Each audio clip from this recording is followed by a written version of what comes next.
If you know San Francisco, we were in the Cannery. It's between Fisherman's Wharf and Ghirardelli Square.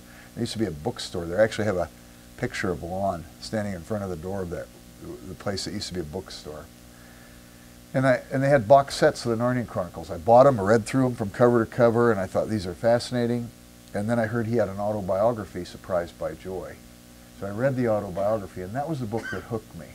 Because Lewis talked about these deep longings in his heart and wondered what was the object of these longings. And I knew the longings. He in some ways gave me a vocabulary for my soul. Lewis was just brilliant. So I picked Lewis. I think I could have done worse. You know, he opens more than wardrobe doors.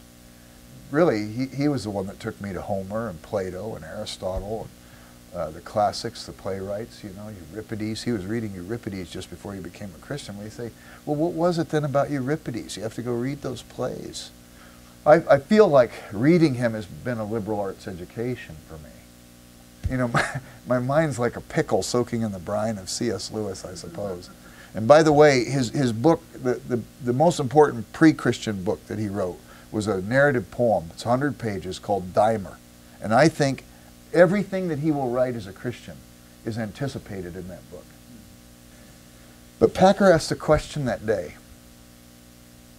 Why is it that Lewis, 1 year after he was a Christian, could sit down and in 3 weeks write The Pilgrim's Regress, this profound Christian book, and he's only been a Christian for a year?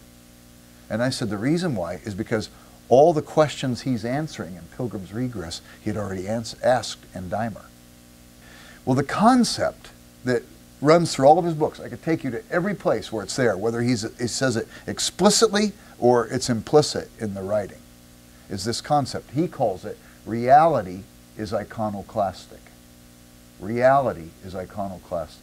And in that process, that image that's so helpful to you in that moment, if you hold too tightly to it, the image once helpful now begins to compete against you having a growing understanding.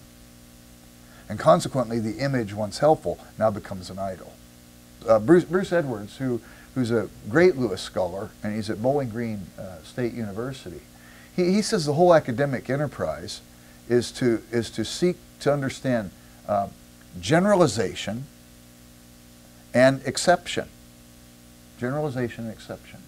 If I can't generalize, then I'm going to have all these different facts, and I need to bring them together somehow and make a general description of these things.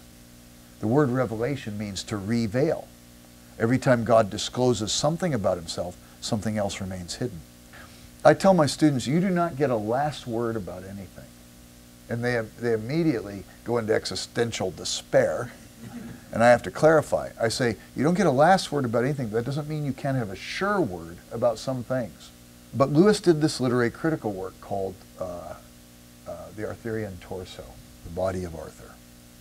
And Lewis says there's an image that Williams takes from the Prelude by Wordsworth of a Bedouin shepherd who comes along trying to take a stone and see how he can fit it in the shell. And Lewis says in his critique that the stone represents reason and the shell represents romantic longing, longing of the heart for some object that's never fully given. And Lewis says the first problem in life is how do you fit the stone in the shell?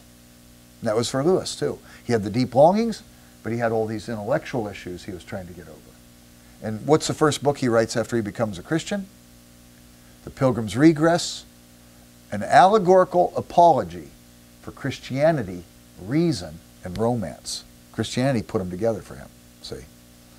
So the deep longings will be something that we'll look at in that first meeting.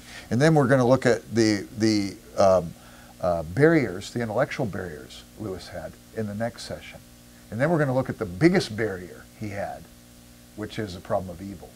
You know, you want to make a narrative rhetorically, and so I'm trying to tell a story with how Lewis wrestled through these things.